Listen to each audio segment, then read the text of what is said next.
Selamünaleyküm arkadaşlar. Bugün Dedeburnu'nda 100 yıllık meşe ağaçlarımızı almaya geldik. Şömine tahtası yapacağız, bundan rafı yapacağız.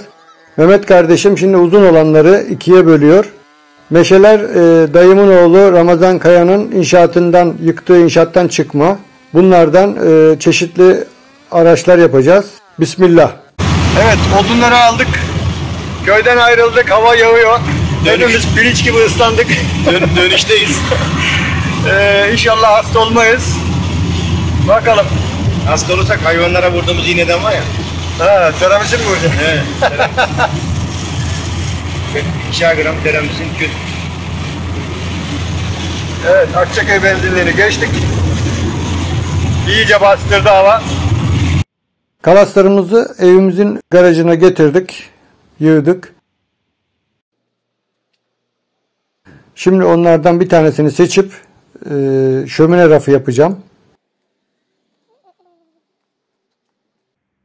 İşime yarayacak bir tanesini alacağım içinden. Bakıyorum işime yarayacak olan bir tane. Evet, aldım. Şimdi bunun üzerinde çalışmaya başlayacağım. Öncelikle bunlar çatıdan çıktığı için çok çivi var. Çivilerini bir önce temizleyelim. Metal çakmışlar buna. Metal tavan çakmışlar. O yüzden çok çivi var.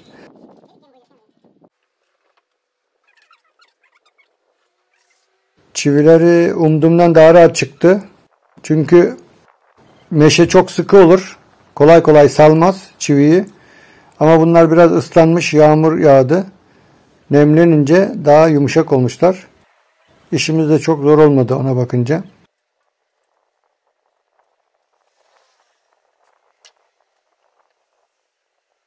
Çivileri temizlemezsek bunları rendeyle düzeltme yapacağız. O rendeye zarar verebilir. O yüzden çivi kalmaması gerekiyor.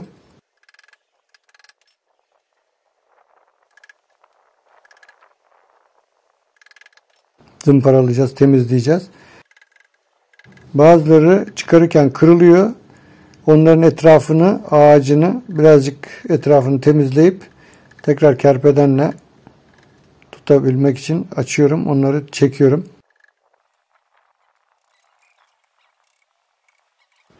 Benim umduğumdan daha kolay oldu.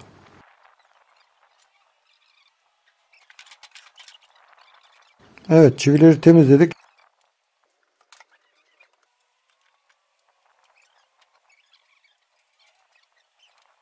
Şimdi rendeyle yüzeyini temizleyeceğim. Önü ve üstünü çok temizleyeceğim. Diğer yerleri çok önemli değil o kadar. Şu anda düzlediğim yer önü olacak.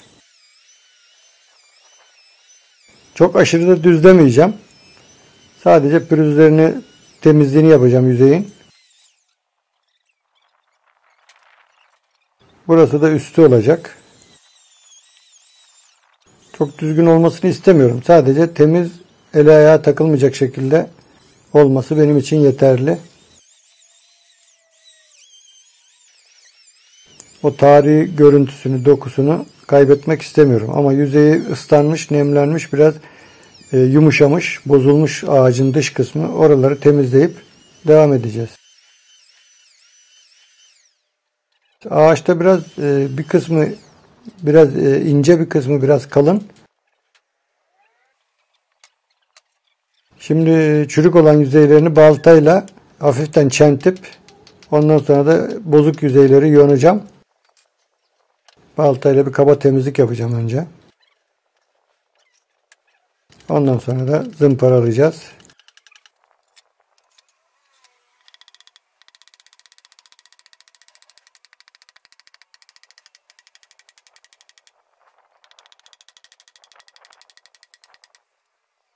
Gördüğünüz gibi önce çentik atıyorum. Yoksa ağacın suyuna göre yarılabilir. Balta girer. Orası da çentik kalır. Hoş olmaz.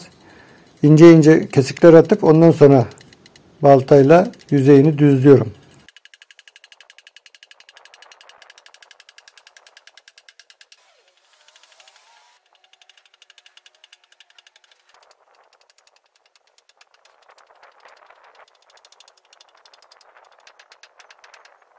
Evet, kaba temizliğini neredeyse bitirdik artık.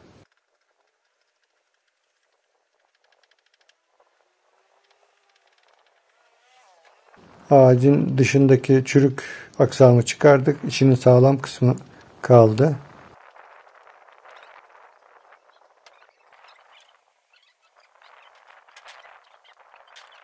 Evet, şimdi o balta izlerini de yok etmek için biraz tekrar siliyorum oraları. Köşelerine paht yapıyorum.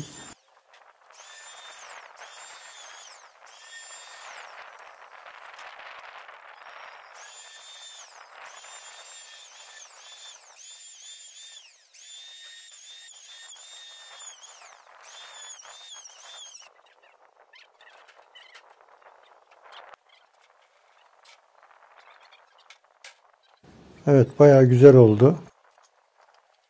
Temizliğini yaptık.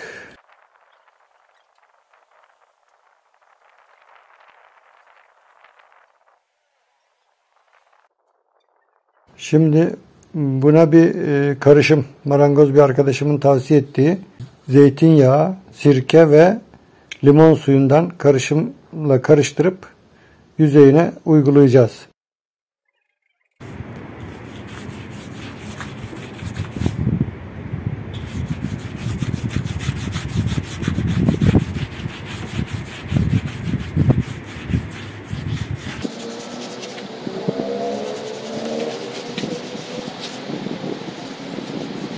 Zeytinyağı normalde yapış yapış olur. Ağaca böyle sürülmez, mobilyaya. Gördüğünüz gibi cam gibi, vernik gibi oluyor ama mat oluyor. Bir de bunun özelliği şeymiş, arkadaşın söylediğine göre ağaç bunu emiyormuş. Bir hani yağ gibi, koruyucu bir yağ gibi oluşuyor dedi. Vernik gibi değil yani. O yüzden sürünce de hem ahşabın kendi rengini kaybetmiyor. Gayet güzel. Bu şekilde. Biz ağaçlarımızı çok temizlemedik. Çünkü çok temizlediğimizde bu doğallıklar kaybolacaktı. Bir de inceltmek de istemedim çok. O yüzden böyle biraz pütürlü şeyli kaldı. Hem de daha güzellik katıyor bence, bilmiyorum. Hoşuma gidiyor. Her yerine bu şekilde uyguluyoruz. Hatta arkasına da uygulayacağım. Çünkü hani arka taraf duvarda kalacak ama duvarın içinde de kalsa hem onu koruyucu özelliğini olsun diye arka tarafında da olacak. Bu kütük şömine kütüğü olacak. Şöminenin üstüne takacağız bunu.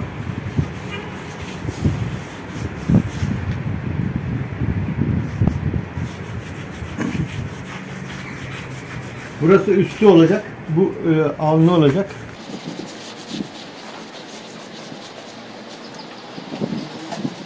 Üstüne biraz bol uyguluyorum. Üstüne ve önüne biraz bol uygulamak istiyorum. Bunlar açıkta kalacağı için. Ama diğer taraflarını da süreceğim. Onları da koruma özelliği olsun diye.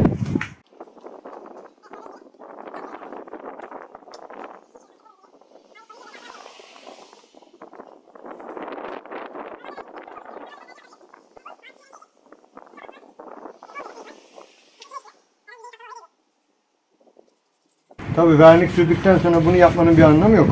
Önce bunu uygulayacaksınız. Ağaç içine emmesi gerekiyor. Hani vernikli bir şeyiniz varsa onun üzerine de bunu uygulayayım demeyin. Çünkü emmez bu. Vernik arada koruyucu tabaka oluşturuyor, film oluşturuyor. Çiğ ağacı temizleyip sürersiniz, emecektir.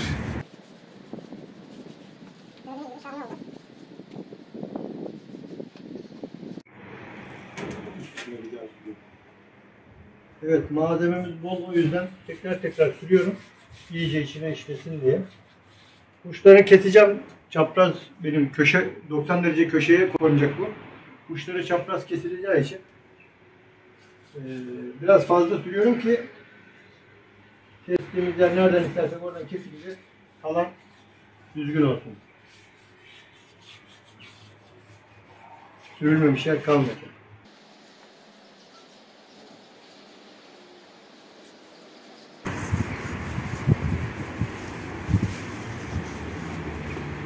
Şu delikleri bile ne güzel gösterdi, görüyor musun?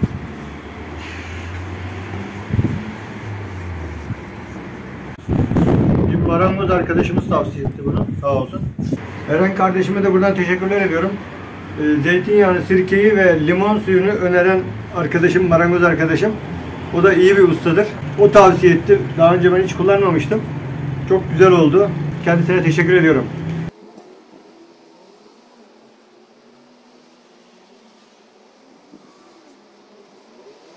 İnsan her gün bir şeyler öğreniyor.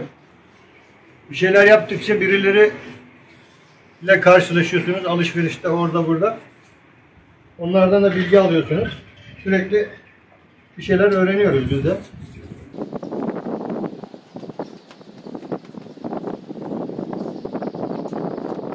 Yine bir kat daha süreyim.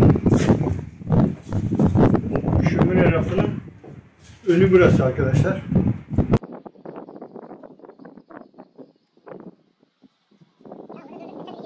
Evet, şimdi koçbaşı yapmak için ağacın uç tarafındaki kalın yerden öncelikle o ucunda fazlalığını ve biraz da yandan alıp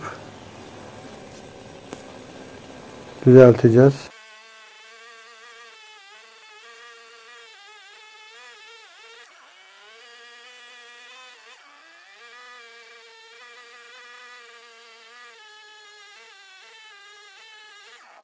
Evet, koçbaşımızı kopardık. Çok derin yapmıyorum çünkü arkaya duvara dayandığında öne çok çıkarsa biçimsiz olacak. Ben duvardan koçbaşının 5 santim falan çıkmasını istiyorum. Önce onu kütüğe ve masanın üstünde sabitleyeceğiz. Rahat çalışmak için işkencelerle tutturacağız. Rendeyle ve şeklini vereceğiz. Üst kısımlarını, düzelecek yerlerini rendeyle düzelteceğiz. Alttaki kütüğü sabitlemek için 2 tane sunta parçası ve bir işkenceyle de birleştiriyoruz. Evet, rendeyle de düzeltmeye başladık.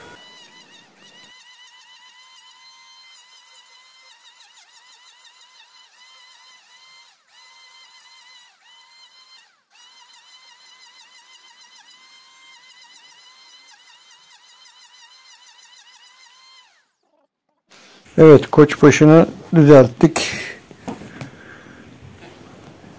Şimdi onu çevirip diğer koçbaşının da temizlenecek yerleri var. Onları da ayarlayacağım.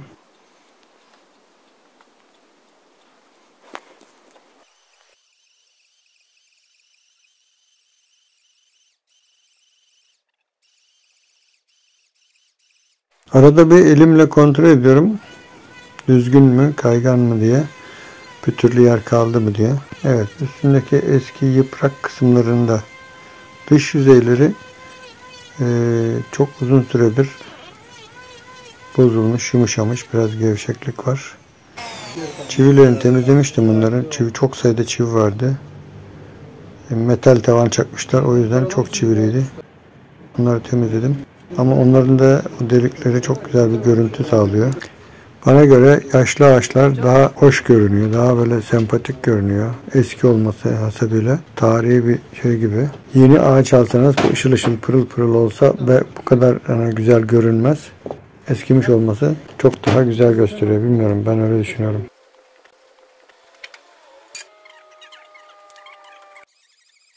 Şimdi de yan yanaklarını temizleyeceğiz. Biraz bozukluk yerler var. Mesela bir tarafı dar, bir tarafı geniş. Ortalama bir hizaya getirmeye çalışacağım onları. Fazlalık yerlerden biraz alacağım.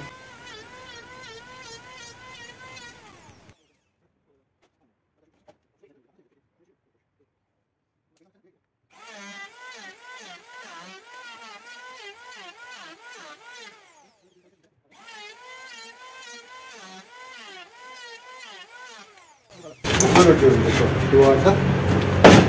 Şömine tahtasının altına şurası yapacağız bunu. Tamam mı? Şurası görünecek bunun. Birazcık da 5'er santim şuraları görünecek.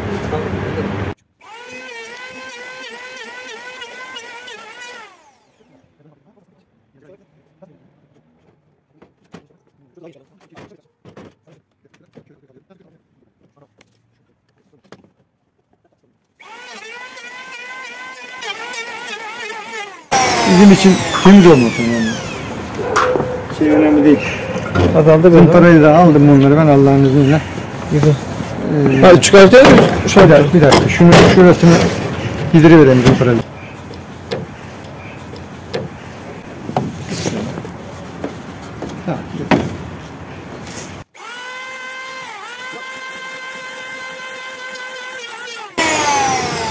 Nasıl bir yandan bence iyi oldu. Parça olduğu için cihazın tam olarak işlevini daha rahat gördü aslında. Evet. O küçük küçük rendeleme olayı.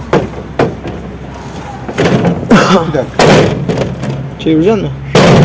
Bunun sırtında da var yamukluk da. O zaman bunu da çevireyim. Şöyle yapacağız bak hafiften şunu. Şu bak yamuk duruyor ya. Bunu şöyle düz gibi bağlayacağız. Bak. Tamam. Üstünde azıcık.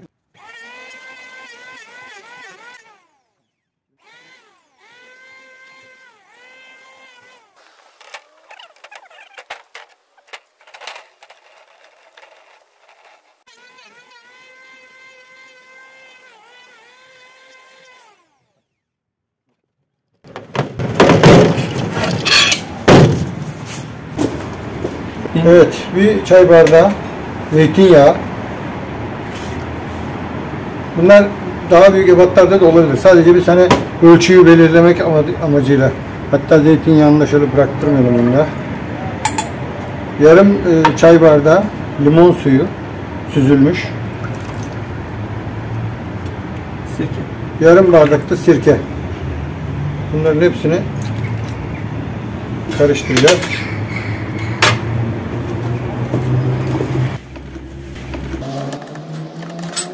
Bu şekilde bir karıştırıyoruz. Temiz bir bezle Çekiyor. elimizdeki malzemeyi karışıma yediriyoruz.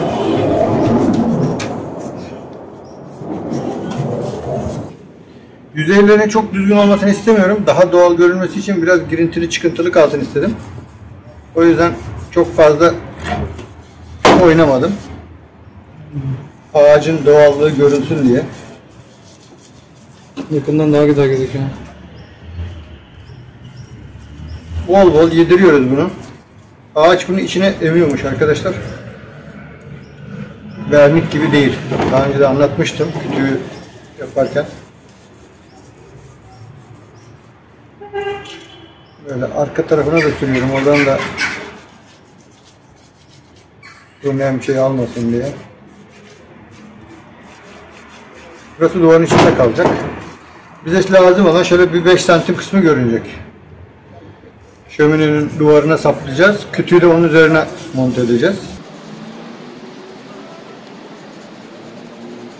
Öyle içine iyice işlesin. Sürülmedik yer kalmadı herhalde. Onu şöyle alalım şimdi. Beklesin biraz çeksin. Gerekirse bir kat daha geçeriz. Şimdi diğerini sürelim. Bu ağaçlarımız neredeyse 100 yıllık büyük ihtimal. Çünkü annem 80 yaşında, o bilmiyor bu evin yapıldığını. Dayımların satın aldığı köyümüzde Gögali denen kişinin şahsın evinden çıkma, yıkıldı. Yeğenlerim almıştı, kullanıyordu. Onlar yıktılar. Şimdi yeni ev yapacaklar. Çıkan kütüklerden ben rica ettim. Sağ olsunlar. Bana bunları verdiler. Ben de şimdi kütükleri işliyorum. İnşallah yüzyıllarca daha durur. Kızıl Pirinç meşesi diyorlar arkadaşlar. Diyorlarmış daha doğrusu. Köyde bilen tanıyan yeğenlerim öyle dedi. Kızıl Pirinç meşesi abi onlar dedi. Ben tam bilmediğim için meşeyi biliyorum ama hani meşenin çeşitleri var. Onları tam hakim değilim konuya. Ama çok güzel. Özellikle bunları kaybetmiyorum. Çivi deliklerin çatlaklarını daha güzel gösteriyor. Daha hoş görünüyor görüntü olarak. Yoksa macunlayabilirsin, temizleyebilirsin oraları. Ama o doğallığı gidecek o zaman.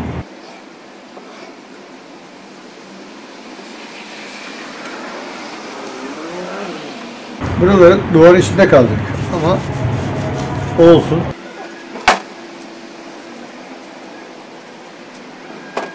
Bunun güzelliğine bakar mısın? Evet, evet. Yani kameradan göründen çok daha iyi oluyormuş bu arada. Bunu fark ettim. Ya ben doğal taş, doğal ağaçlara bayılıyorum gerçekten. Deredeki o yuvarlanmış taşlara. Şu dokulara önce gözükmüyordu. Aynen. Şiir gibi ya, terapi gibi insanı dinlendiriyor baktıkça. Bu çok güzel olmuş. Altı. Aynen.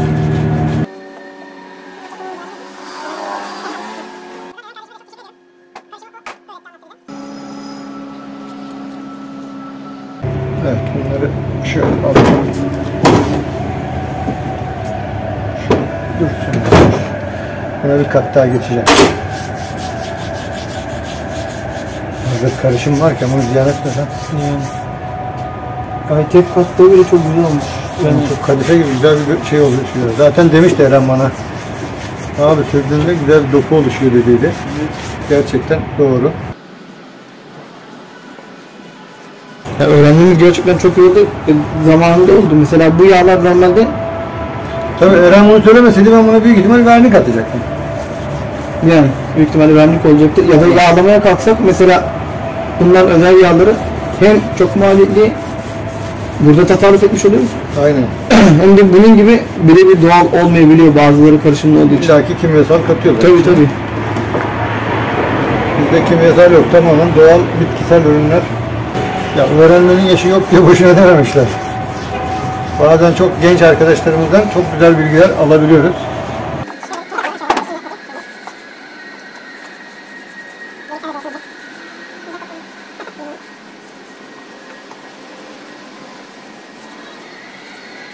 İnşallah şöminenin üstüne de koyduk mu bunu?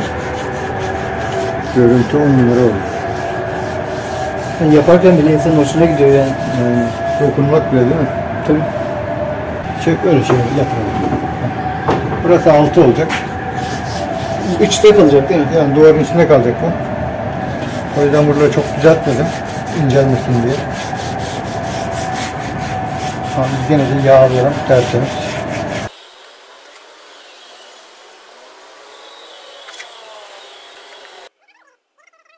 Bu ağacı çok aradım. Daha önce aramama rağmen, uğraşmama rağmen bulamadım. Ama denk geldi. Yeğenlerimin evi yıkmasından dolayı oradan çıkan ağaçlar, 100 yıllık ağaçları denk getirdik. Çok işimize yaradı. Çok da güzel olacak. İşlendiği zaman çok değişiyor. İlk geldiği hali nasıldı? Şimdi nasıl değişti? Şömine rafımızı yağladık, bitirdik. Sadece bunun kenarlarını kesmek kaldı. Onu da yerinde ölçüyü alarak keseceğim. Büyük küçük olmasın diye. Arkadaşlar kanalıma abone olabilirsiniz. Videolarımı beğenir, güzel yorum yaparsanız beni sevindirirsiniz. Hepinize mutlu, sağlıklı günler diliyorum. Başka projede tekrar görüşmek umuduyla. Hoşça kalın.